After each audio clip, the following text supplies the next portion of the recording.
Hello. I'm going to be using English ne Chishona. So this is the day that the Lord has made. Let us be glad and rejoice in it. Knowledge is power. That is all very remote. For us to create time to come here. We are all also wonderfully and fearfully made. Wana blazo vari muno tinokugamushirai zvamuchanzwa muchanopasawo kumasisters yenyu, kumamothers yenyu, colleagues yenyu. All protocols observed. Inini ndiri kubva kuCancer Association of Zimbabwe. Kwandashanda makore 16 tichitaura nezvecancer. So musoro wenyaya wandakapiwa ndewekuti cancer types. But unfortunately, cancer types, there are more than 200 types of cancer. Andigoni kudzikava dzese in 15 minutes dzandapiwa. So ndafunga kuti inini I'm going to zero in on cervical cancer. Why cervical cancer? Because cervical cancer is the most commonest cause of death to black women in Zimbabwe. And sadly, it's a preventable and treatable cancer. So ndafunga kuti ndoya ndichataura nezvayo nhasi. Now this technology siri yangu ndakona.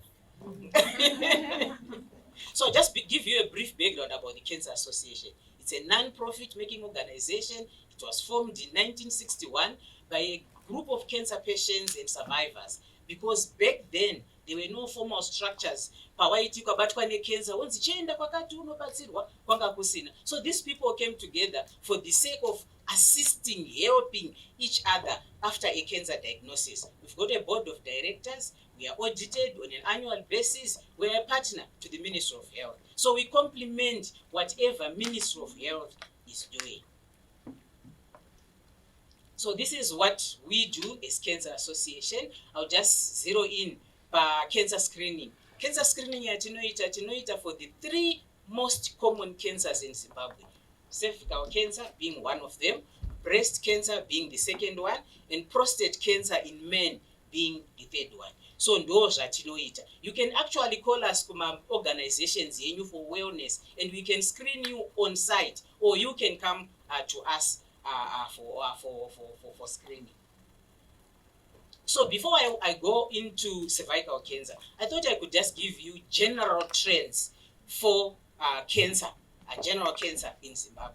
So the statistics that we are using statistics for 2018. So there's a gap. And that gap could be very scary. Okay, so in 2018, 7,841 new cancer cases were diagnosed in Zimbabwe. And of these, 42.1% vanga vari varume, 57.9% they were females. As you can see, vakadzi ndisitiri kuaffectwa zvakanyanya nenyaya dzecancer.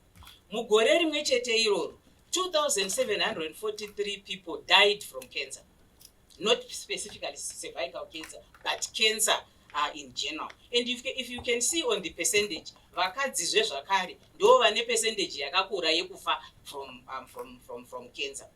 The good thing is 40% of my cancer related death, they could be prevented, because cancer is linked nema modifiable risk factors.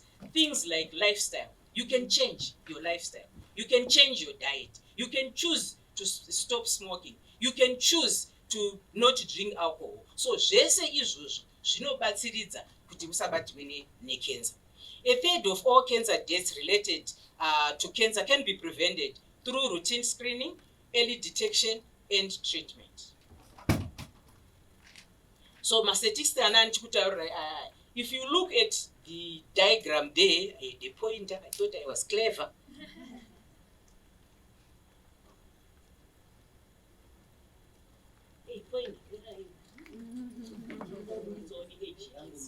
Age yangu manje kuti ndavhaya.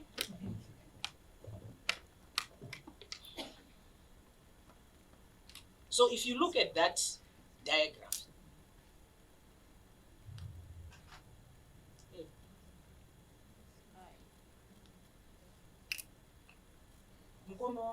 technology. Okay, there. 7:48 up. But what I'm trying to point is, this is the statistics that I've told you. This is the year that I've told you. So if you look at the pattern, they're actually climbing. They're actually going, increase. And they are anytime sooner. So my most common cancers in women that I've listed here, in Black Zimbabwean, cervical cancer, as I've said, contributing 39.2%, breast cancer contributing 12.5%, and cancer of the esophagus. And then in non-Black Zimbabwean women, breast cancer is number 1 at 36.1%, and then followed by lung cancer, and then melanoma of the, which is a skin cancer. So when we go into cervical cancer, then these are trends for cervical cancer. And as you can see, they're actually also going up. And I'm saying cervical cancer is a preventable, 100% treatable cancer, but it's killing most of us women. So age distribution.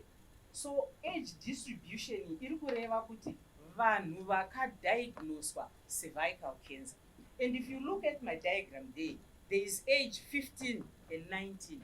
So it means pane 17, 18-year-olds vakadiagnoswa cervical cancer, which is actually scary. And we've been told, patinonoskrinwa kuti kana over 70 or 80, it's okay. You don't need screening. There is 85 plus there. So it means the people who were 85 years and above who were diagnosed with cervical cancer. So we cannot relax because ndakura andichaenda kunoscreenwa andichaenda kuma periods, you still have to be screened for cervical cancer.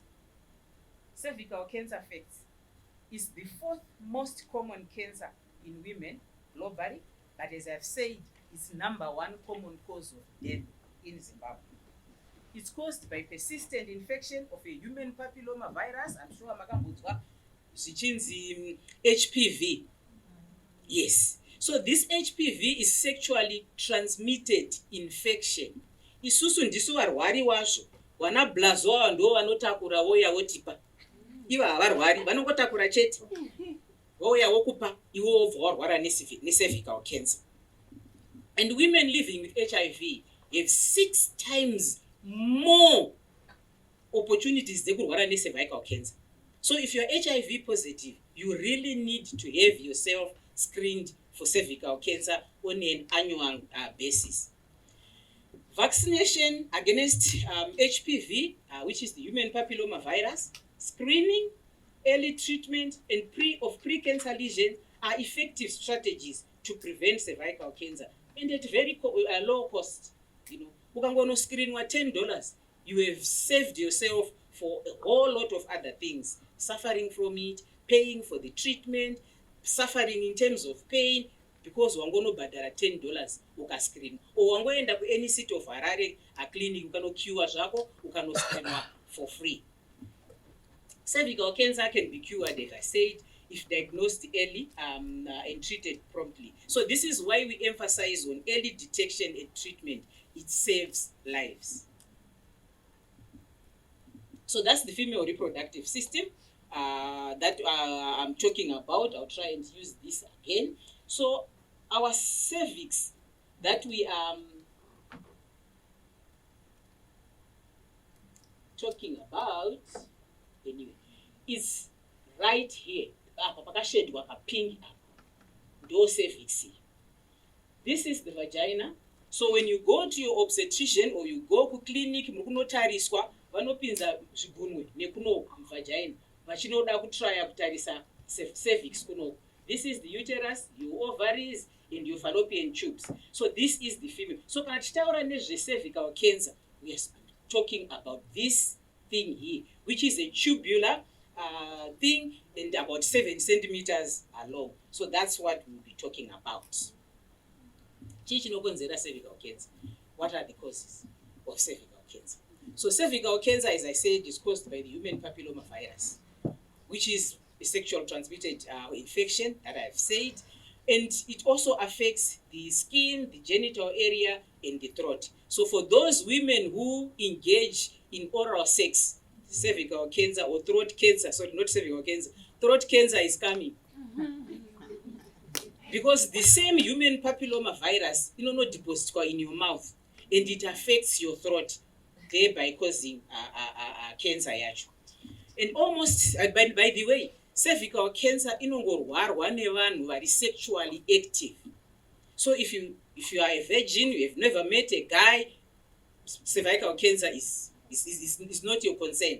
But as long as you've got a dude and you are sexually active, okay. And those who are HIV positive, because their immune system is compromised, their immune system cannot fight for them. This is why most of them will end up having cervical cancer.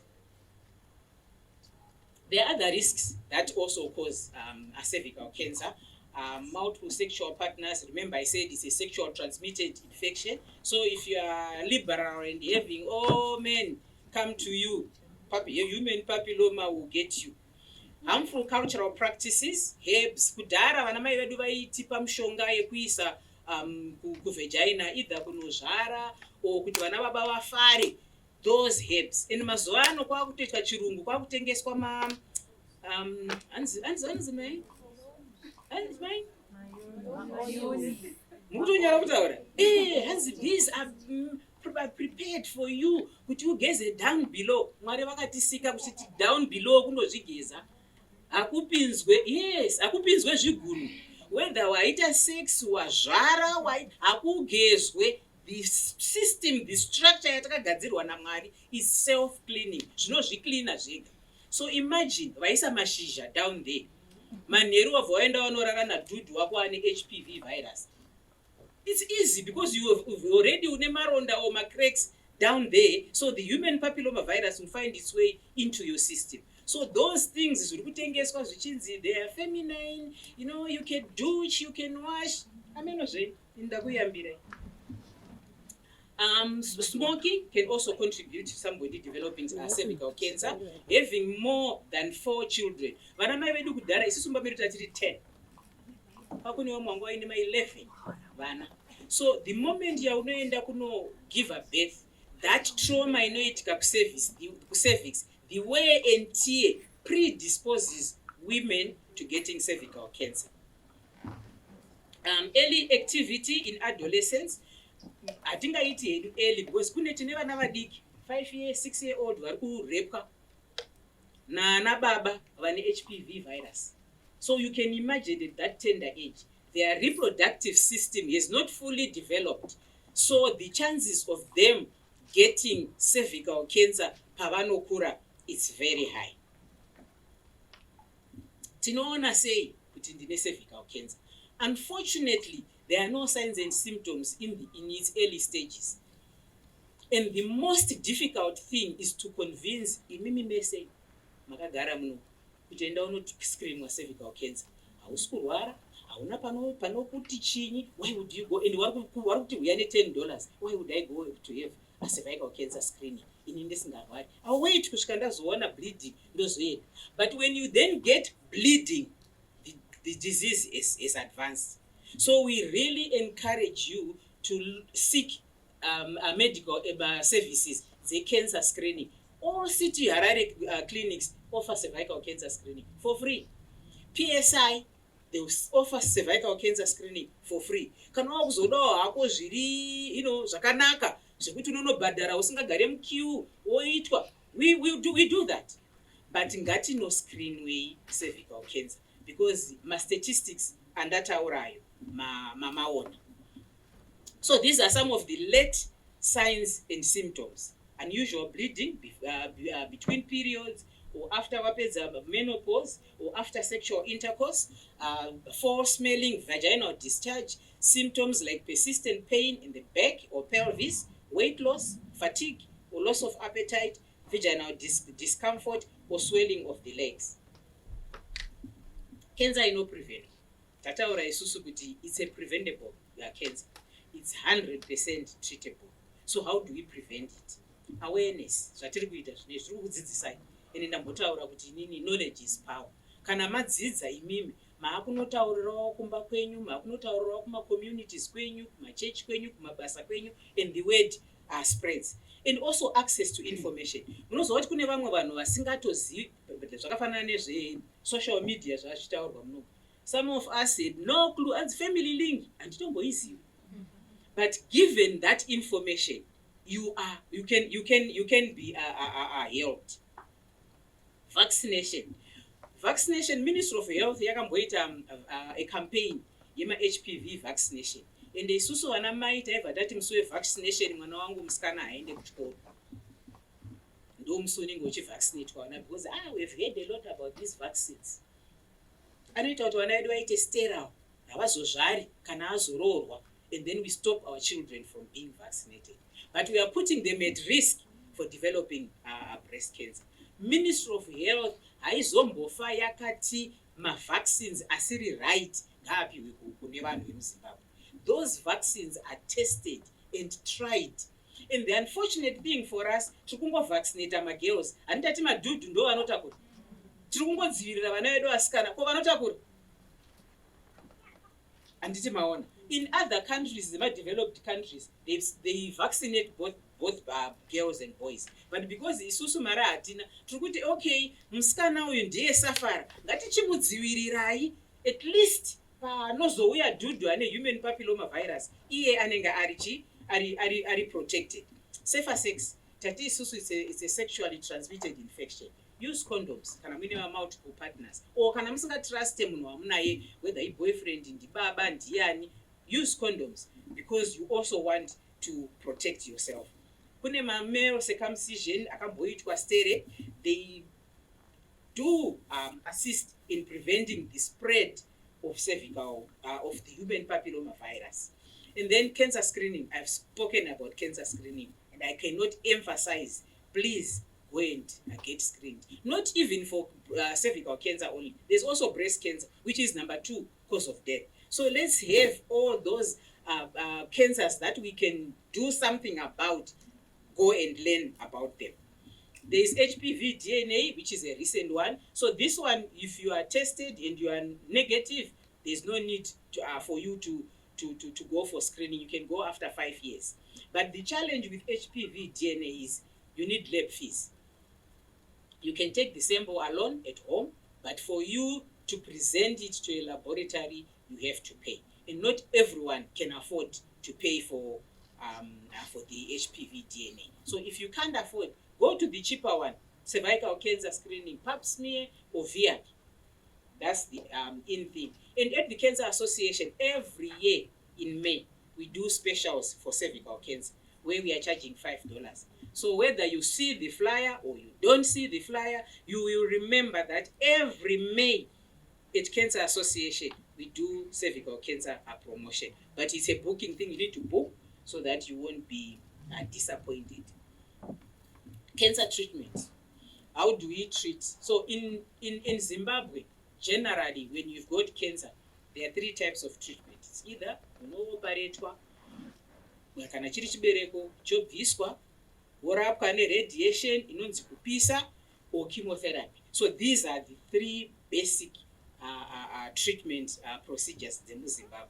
And munhu wese kana achienda kuhospital, we want to be well. We want to be cured. Ndoda kuti chirwere changu chinorapwa ndidzoke kumba. And that's the first purpose of going kunorapwa, kuti tinoda kuti munhu apone arapwe. But kunowa vamwe vanouya chisisarapiki, and we can't turn them back.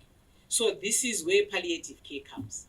Palliative care inointroduced as somebody paanodiagnoswa ne-cancer. We introduce them to palliative care. Kudhara yaisonzi terminal care, and vainzi kana wanzi uri kuenda kuterminal care vanhu vanenge vatokuraita off kuti hakunofa.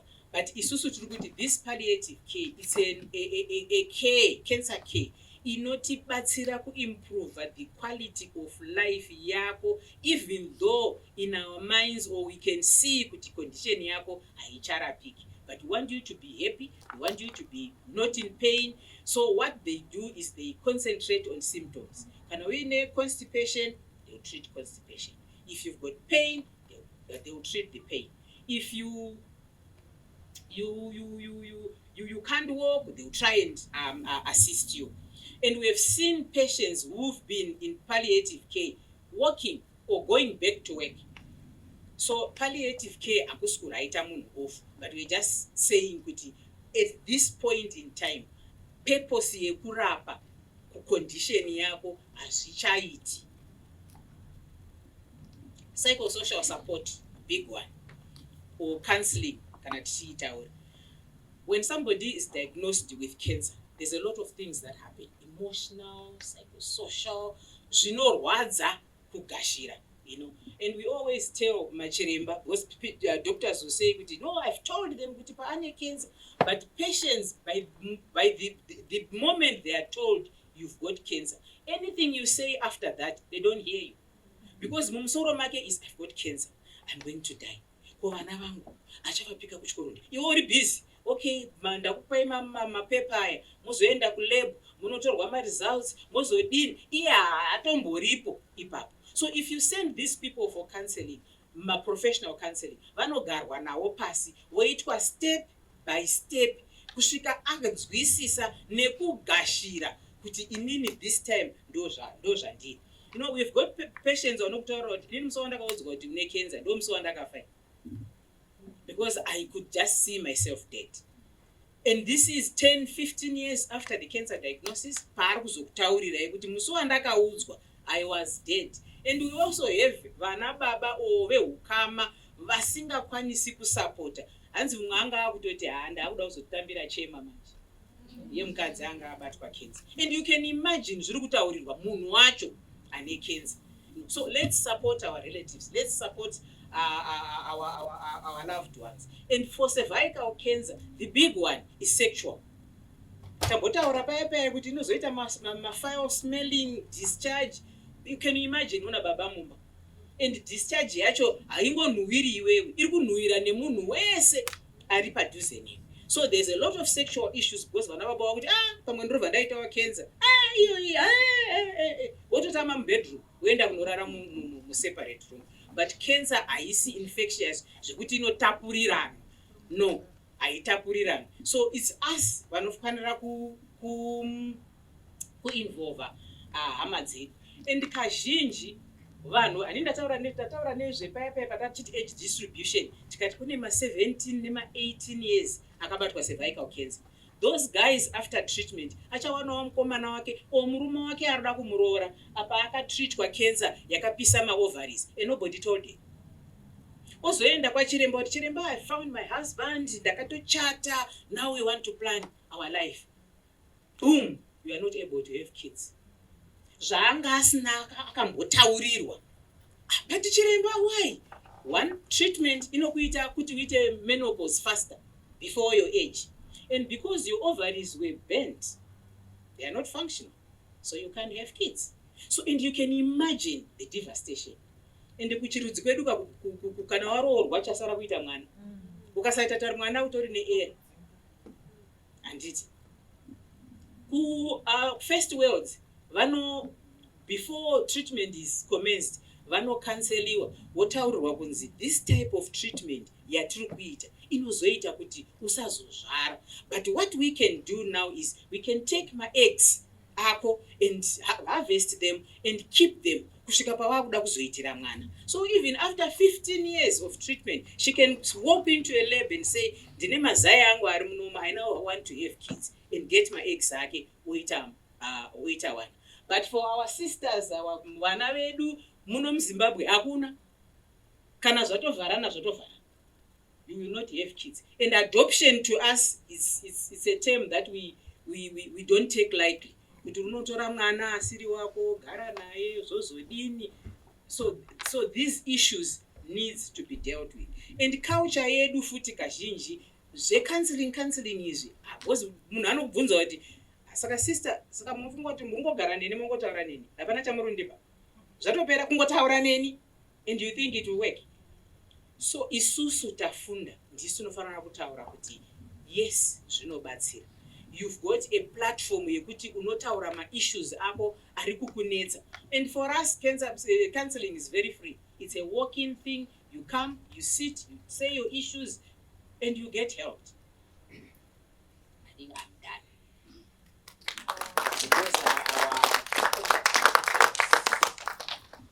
Thank you very much. If you can take the contact details. So unfortunately we are running out of time, as the venue also needs to has another program after. So I'm going to ask 2 very quick questions which we have to cover in 5 minutes. Right? 2 very, very, very quick questions, and the rest we can network outside. So my name is Aline Kakai. Thank you for the presentation meeting. I think I just have one person, and this was what in Japan said, next week. Why is it cancer? It's either cervical cancer or breast cancer. Wakava was screening like 2 months ago. Then this month we found out breast cancer. Then it had visit by Chiremba to breast cancer just after 2 months of breast cancer screening. Naenda over to book emergency for removing that breast. After removing it, it was chemo. After some time, it was going to recover. Why is it after 2 or 3 years, you have to look at foot in the processes? Okay, mazita nemubvunzo wenyu. Screening, it depends kuti makascreenwa sei. 1, it could have been missed pamakascreenwa. 2, yangomunyukawo, and it's a fast growing cancer yekuti inongonyuka yobva yatokura, yobva yatoonekwa ipapo. And kazhinji kana uchinge be it cancer, be it any other condition, ukaudzwa kuti une BP or une cancer, ndikutokuoperate next week, ask for some time. Ndipewo nguwa yekumbofunga. O ndipewo nguwa second opinion. Ndingamboenda here kune mumwe asiri imimi, although zvisingagashirikiki. Because zvinokupa time to digest whatever is going through, and wonopiwawo maonere nemumwewo chiremba. And it. So it depends kuti wascreenwa sei. Waendawo iwewe kunoscreenwa nekunorapwa, because tine vamwe mapatients ekuti anoudzwa kuti une breast, une lambo. Handiti zvanambotaura zvezve, lambo harirwadzi, harikuita seipenda kubasa, harikuita sebreastfeed, harikuita seikuita basa pamba pako. People will stay at home because harisi kundirwadza. O ndiromboenda kumapostori kana ndiri kumapostori, ndiromboenda kuna prophet kana ndiri kumaprofeti, ndiromboenda kun'anga kana ndiri kun'anga. By the time yandinozodzoka kuhospital, process yacho yatokura. And sometimes pawaonekwa iwewe kuti une cancer, yanga yatospreada out of the breast. Handiti ndiyozva kuti inofamba neblood. So pane tumwe tumadeposit twatobva mubreast. Breast azobvisa yedu, but it had gone past the breast. So this is why unozoti after 5 years wakunzwa kuti yaonekwa kumalungs or yaonekwa kuliver. It's because yanga yapfuura a breast, or it's a fast growing cancer. Iri kungoti bang bang bang bang. I don't know, ndakupindurai. Thank you. All right, our last question.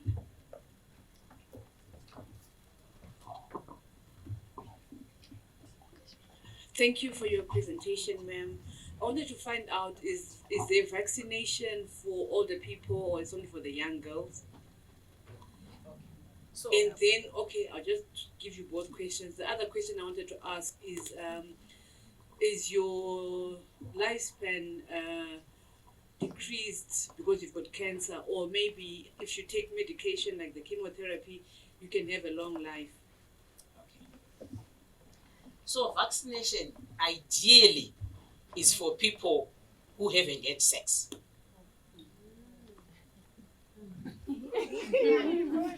But you can still go and have vaccinated. But ideally, this is why 9 to 14 girls. Tiri kuasuma kuti hakuna wakaabuswa, hakuna wakakurumidza kuita sex. That this is why taenda pa zera iroro. So beneficiary chaiyo ndiye munhu asati asangana nababa. Okay. And then the second question, kana munhu abatwa necancer, vachirapa cancer, there are things that they consider. Your age, your general body weight, health, your weight, and it. So tinogona kurwara necancer yakafanana tese muno, torapwa nemushonga mumwe chete, asi maporera atinoita akasiyana. Because mumwe munhu ari healthy, mumwe munhu angogara ari resistant, mwiri wake unongofighta. So ndo zvino determine. And also the cancer type. Kune mamwe ari very fast, very aggressive. Koita mamwe ari slow growing, zvekuti anokurumidza kuresponda ku treatment. So ndo mutsauko unenge uripo. But otherwise the treatment plan zvakangofanana, munhu wese anongopiwa zvakafanana. Even madrugs chinozosiyana idose, because inini ndinoti remei, the next person akati slimei. Thank you so much.